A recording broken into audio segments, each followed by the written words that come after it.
আসছে বাজেটে কর কাঠামোয় শতাধিক পরিবর্তন প্রস্তাব করতে যাচ্ছেন অর্থমন্ত্রী আমির খসরু মাহমুদ চৌধুরী। ব্যক্তির করমুক্ত আয়ের সীমা মাত্র 25,000 টাকা বাড়িয়ে সর্বনিম্ন কর হার 10 করার প্রস্তাব করবেন তিনি। তবে সব ধরনের কর্পোরেট কর হার আগের মতোই থাকছে। ওষুধ, নবায়নযোগ্য জ্বালানি, পরিবেশ বান্ধব পরিবহনে নানা ধরনের ছাড়ের প্রস্তাবও করেন অর্থমন্ত্রী। জুয়েলারি শিল্প, অনলাইন আয়ও স্বস্তি দিতে ছাড়ের প্রস্তাব করবেন তিনি। অন্যদিকে রাজস্ব আয়ের লক্ষ্য পূরণে সিগারেট সহ কিছু খাতে কর বাড়ানোর প্রস্তাব করবেন তিনি। মইনুল হাসানের রিপোর্ট। 11 জুন বিকেলে এই সংসদেই পেশ হবে 2026-27 অর্থ বছরের বাজেট, যেখানে সাধারণ মানুষকে খানিকটা স্বস্তি দিতে থাকছে নানা প্রচেষ্টা। যেমন 25,000 টাকা বাড়িয়ে করমুক্ত আয়সীমা করা হচ্ছে 4.25 লাখ টাকা, যা আগামী 5 বছর পর হবে 4.5 লাখ। তবে তুলে দেয়া হচ্ছে সর্বনিম্ন 5% কর হারের স্তর। জনজীবনে স্বস্তি দিতে চাল, গমসহ 60টি নিত্যপণ্যের উৎসকর কমিয়ে নামানো হচ্ছে অর্ধেকে। মশলা ও খেজুর আমদানিতে থাকছে না 5% নিয়ন্ত্রণমূলক শুল্ক। তবে আরও স্বস্তির খবর হলো ডায়ালাইসিস ফিল্টার আমদানির 5% আগাম কর প্রত্যাহার হচ্ছে। এছাড়া ওষুধ তৈরির 68টি কাঁচামাল আমদানিতে সম্পূরক শুল্ক বাতিলের প্রস্তাব করবেন অর্থমন্ত্রী। হার্টের রিং এবং চোখের লেন্সের 10% ভ্যাট প্রত্যাহার হচ্ছে। ক্যান্সারের ওষুধ তৈরির 9টি কাঁচামাল আমদানিতে দেয়া হচ্ছে কর রেয়াত সুবিধা। নবায়নযোগ্য জ্বালানির প্রসারে ব্যাপক করছাড় সুবিধা দেবেন অর্থমন্ত্রী। যেমন করমুক্ত থাকবে সৌর বিদ্যুতের সব উপকরণ আমদানিতে, বিল দেওয়ার ক্ষেত্রেও প্রণোদনা পাবেন গ্রাহকরা। এছাড়া বৈদ্যুতিক বাস, ট্রাক এবং চার্জিং স্টেশন আমদানিতে 5% উৎসকর প্রত্যাহার হচ্ছে।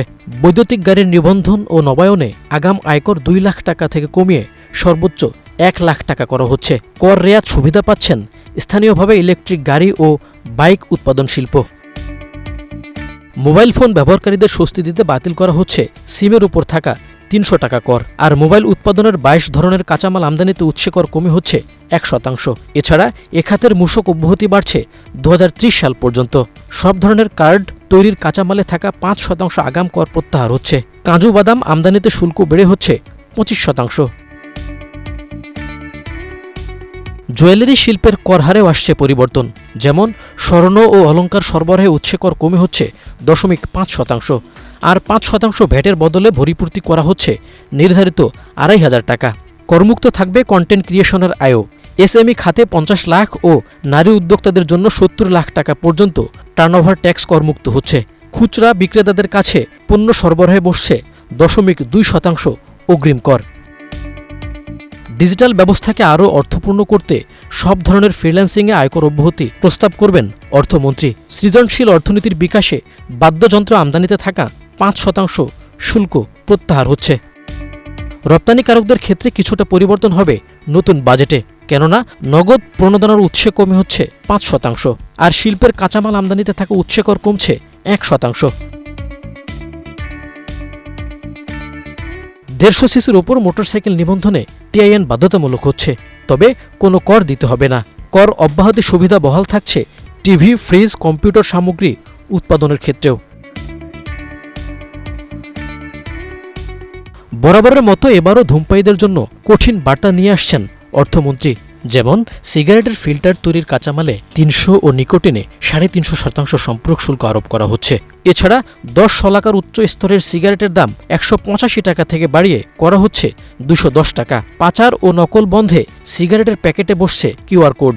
দেশে উৎপাদিত অ্যালকোহলে ভ্যাট বসছে লিটারে 500 টাকা। সিনথেটিক ওভেন, ফেব্রিক্স আমদানিতে 10% সম্পূরক শুল্ক প্রত্যাহার হচ্ছে। ফ্লোট গ্যাস উৎপাদনে 5টি কাঁচামাল আমদানিতে শুল্ক কমে হচ্ছে 15%। উচ্চ মূল্যের হিমায়িত মাছ আমদানিতে 15% মূসক আরোপ হচ্ছে। কৃষিখাতের সম্প্রসারণে সার ও কীটনাশকের ভ্যাট ও কর বাতিল হচ্ছে। বিআইএন বাধ্যতামূলক হচ্ছে ব্যবসায়িক ব্যাংক অ্যাকাউন্ট খোলার ক্ষেত্রে।